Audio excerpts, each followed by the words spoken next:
out of the 22, 3, I think, was East Cleveland residents. We extended the time even a little bit longer so we could possibly get some more entries. But maybe another 1 came in, but they weren't a resident of East Cleveland either. But what we didn't want to do is we didn't want to limit ourselves. We wanted to go as far as we could to get the best talent pool that could work together for the benefit of our community. So we did that.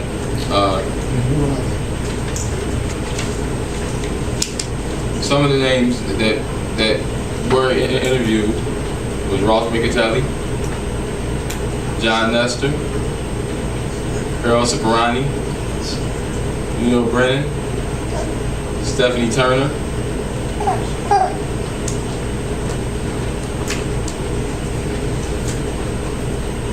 Andrew Jackson, and Cassie Pittman,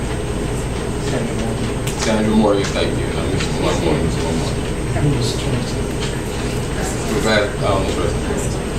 Chris Bassburn. All of them that came in and council interviewed them and so forth. And out of those names, we will make a selection tonight on who the 3 will be on the commission. And the 3 chosen, Mr. President, are the residents of the city of East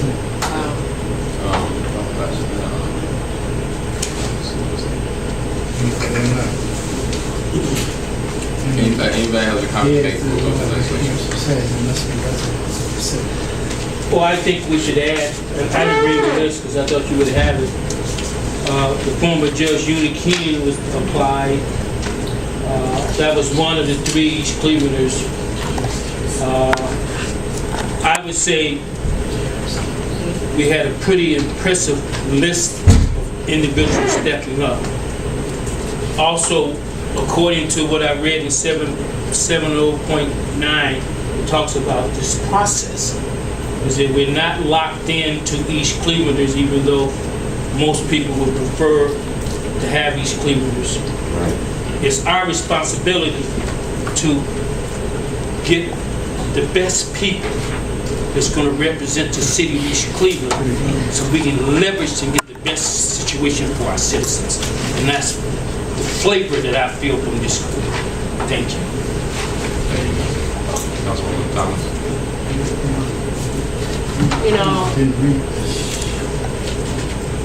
You all know me. You've been knowing me for years. You know what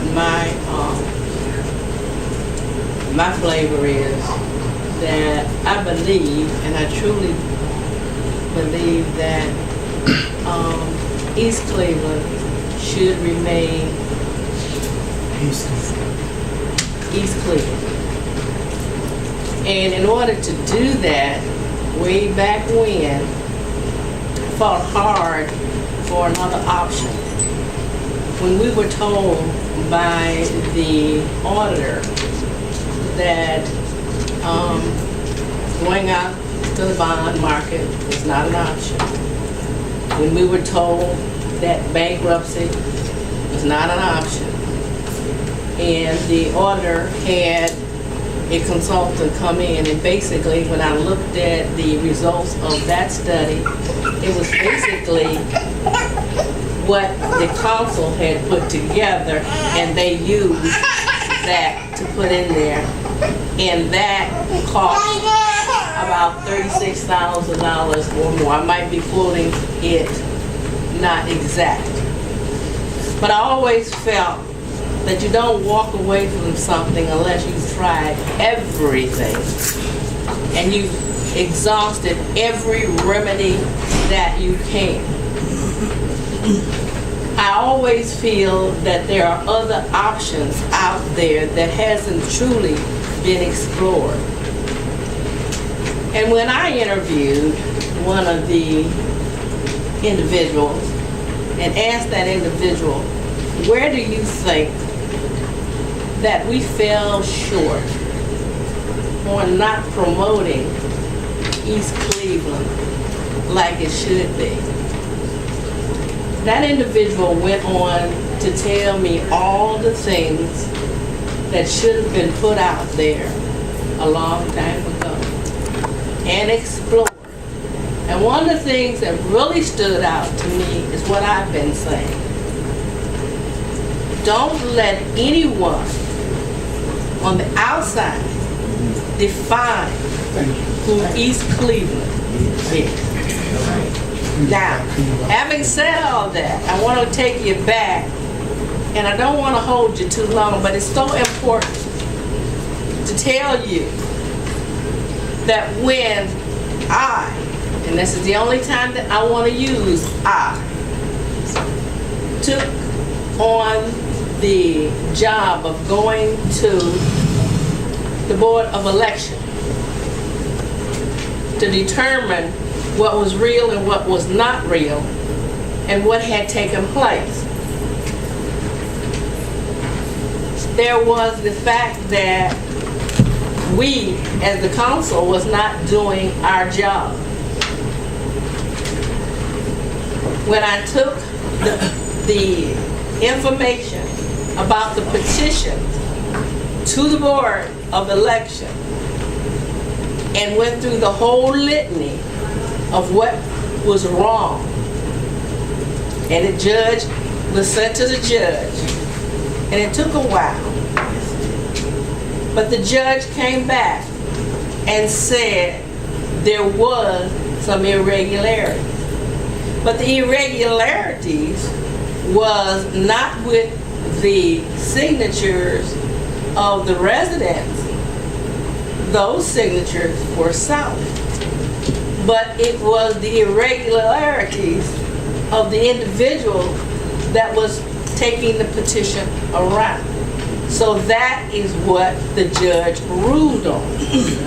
Now, let's go to the other side of that. Once that was done, we sent it over to the sheriff's department, to the prosecutor department. And that's where it is now to rule on the criminal aspect of that. It has not been determined yet, or has not got an answer back. It's still there. So that's that. What the mayor did told us that we were holding up the process. This council was holding up the process. And please, council, indulge me. So the chief of staff, which we don't have in the book, said we were holding it up, and he took us to court. And he sued every one of this council. Okay. In return, we took him on because, and I'm going to say this one more time, because the law director said it would be a conflict of interest if she represented us, even though it says in the charter that she is supposed, she or he, in this case, it happened to be a she, was supposed to represent us, but because of the irregularities and all that, she was representing administration, and advised this council to go outside